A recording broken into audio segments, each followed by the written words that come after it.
Hey guys, it's Betsy. Thanks for joining this episode of eMarketing Basics. Today we're talking about the product overview tool and how you can use it to see better competitor data.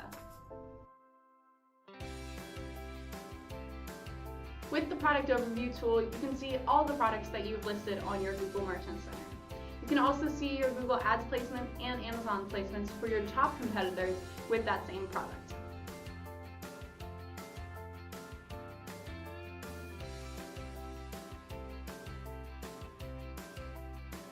Getting even deeper, you can add performance filters and even filters for things like cost per click or CPO.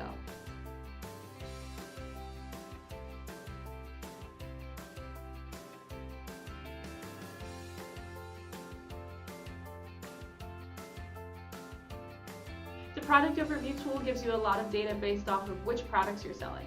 If you're looking for more competitor data, check out the competitor check.